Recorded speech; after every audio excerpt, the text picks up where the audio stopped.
नमस्कार साथियों, आपके अपने इस ऑनलाइन प्लेटफॉर्म पर एक बार स्वागत है। साथियों, अपन पढ़ रहे हैं भारत का भूगोल। भारत के भूगोल में आज अपन बात करेंगे दक्षिण भारत का जो पर्वतीय प्रदेश है उसकी बात अपन आज इस क्लास के माध्यम से करेंगे। तो देखिए साथियों, अपना क्या है, यानी कि दक्षिण भारत का पर्वतीय क्षेत्र। दक्षिण भारत का अर्थ यानी कि ये भारत का मैप है।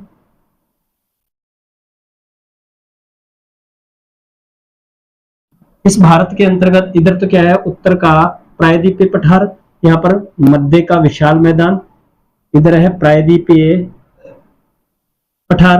और जो इस प्रायद्वीपीय पठार में ये वाला भाग है जिसको कहा जाता है उत्तर का पर्वतीय प्रदेश, यानी कि उत्तर का जो दक्षिणी पर्वतीय प्रदेश है उसकी बात अपन करेंगे। इसके अंतर्गत यानी इसको दो भागों में बांटा गया है। एक तो है पश्चिमी घाट। कौन सा घाट? पश्चिमी घाट कहा जाता है इसको। इस भाग को क्या कहा जाता है? पूर्वी घाट। यानी कि दक्षिण का जो पर्वतीय प्रदेश है उसको दो भागों में बांटा गया। एक तो पश्चिमी घाट आ गया, एक दूसरा क्या आ गया? पूर्वी घाट। यानी कि इसको कितने भागों में बांटा गया? दो भागों में। एक तो पश्चिमी घाट हो गया और दूसरा भाग कौन सा है अपना? पूर्वी घाट। जहां पर यानी कि पश्चिमी घाट और पूर्वी घाट जिस बिंदु पर मिलते हैं, इस बिंदु में कौन सी पहाड़ियां हैं? नीलगिरी की पहाड़ियां। कौन सी हैं? नीलगिरी की पहाड़ियां। यानी कि पश्चिमी घाट और पूर्वी घाट का जो मिलन बिंदु है उसमें कौन सी पहाड़ियां हैं? यानी कि नीलगिरी की पहाड़ियां, जो कि दक्षिण भारत का एक भाग है। किस भारत का? दक्षिण भारत का। और साथियों, इस नीलगिरी पहाड़ी की जो सबसे ऊंची चोटी, यानी कि नीलगिरी पहाड़ी की सबसे ऊंची चोटी, सबसे ऊंची चोटी कौन सी है? यानी कि दोदा बेटा। यानी कि नीलगिरी पहाड़ी की जो सर्वोच्च चोटी है वह कौन सी है? दोदा बेटा। और नीलगिरी की पहाड़ियां यानी कि भारत के सबसे दक्षिण में, यानी कि पश्चिमी घाट और पूर्वी घाट को मिलाने वाली चोटी है। इसी प्रकार यानी कि दक्षिण भारत की, यानी कि भारत की सबसे जो दक्षिण में पहाड़ी है वह कौन सी है? कार्डेमम। कौन सी है? कार्डेमम पहाड़ियां भारत के दक्षिण में पाई जाती हैं, जिनको क्या कहा जाता है? इलायची की पहाड़ियां। यानी कि कार्डेमम पहाड़ी जो कि भारत के सबसे दक्षिण में है, और उसी पहाड़ी को क्या कहा जाता है? इलायची की पहाड़ियां। तो देखिए साथियों, अपन किसकी बात कर रहे हैं अपन? यानी कि जो भारत का दक्षिणी पर्वतीय प्रदेश की।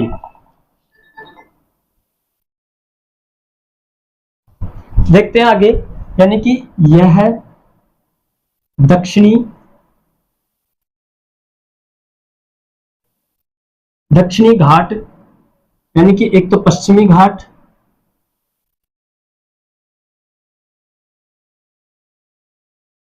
वह पूर्वी घाट में क्या है? विभाजित। यानी कि जो दक्षिण भारत का जो पर्वतीय क्षेत्र है, यानी कि जिसको दक्षिणी घाट बोलते हैं, पश्चिमी घाट व पूर्वी घाट में क्या है? विभाजित। यानी कि इसको कितने भागों में बांटा गया है? दो भागों में। इसके बाद में आता है यानी कि इसकी प्रमुख पहाड़ियां, यानी कि जो दक्षिण का जो पर्वतीय क्षेत्र है उसकी प्रमुख पहाड़ियां। एक पहाड़ी है अन्नामलाई। कौन सी पहाड़ी है? अन्नामलाई, जो कि दक्षिण भारत की एक पहाड़ी है। दूसरी है नीलगिरी पर्वत, यानी कि नीलगिरी। नीलगिरी के बाद में आता है कोरडेमम। ये क्या है? दक्षिण भारत की प्रमुख चोटियां हैं, जिसमें अन्नामलाई आ गई, नीलगिरी आ गई, कोरडेमम आ गई। एक आती है पालनी। पालनी की पहाड़ियां। एक है सेवराई। सेवराई की पहाड़ियां। ये क्या है? जो दक्षिण भारत का जो पर्वतीय क्षेत्र है उसकी प्रमुख क्या है? चोटियां। इसी प्रकार दक्षिण भारत की सबसे ऊंची चोटी, यानी कि दक्षिण भारत की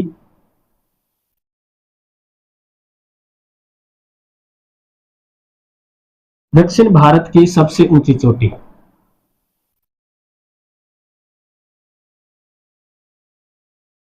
दक्षिण भारत की सबसे ऊंची चोटी कौन सी है?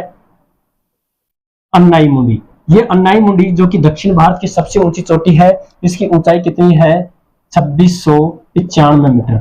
यानी कि दक्षिण भारत की सबसे ऊंची चोटी कौन सी है? अनाई मुंडी। और अनाई मुंडी की जो ऊंचाई कितनी है? 2695 मीटर, जो कि क्या है? दक्षिण भारत की सबसे ऊंची चोटी। इसके बाद में आता है दक्षिण भारत की दक्षिणतम पहाड़ियां, यानी कि दक्षिण भारत की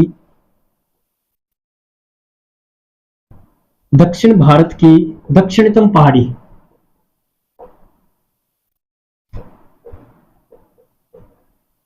दक्षिण भारत की दक्षिण पहाड़ी कौन सी है? नीलगिरी। कौन सी है? नीलगिरी। और इस नीलगिरी में कौन सी है? दोदा बेटा। यानी कि दक्षिण भारत की जो दक्षिणतम पहाड़ी है वह कौन सी है?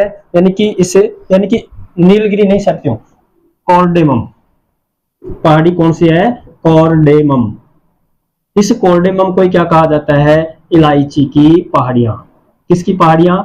इलायची की पहाड़ियां, जो कि दक्षिण भारत की सबसे दक्षिणतम पहाड़ी कौन सी है? कॉर्डेमम, जिसको इलायची की पहाड़ियां कहा जाता है। उसी प्रकार नीलगिरी पर्वत की, यानी कि नीलगिरी पर्वत की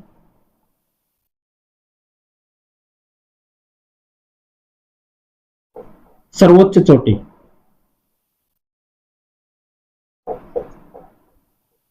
कौन सी है?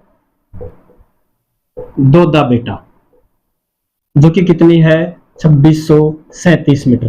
यानी कि नीलगिरी पर्वत जो कि पश्चिमी घाट व पूर्वी घाट का जो मिलन बिंदु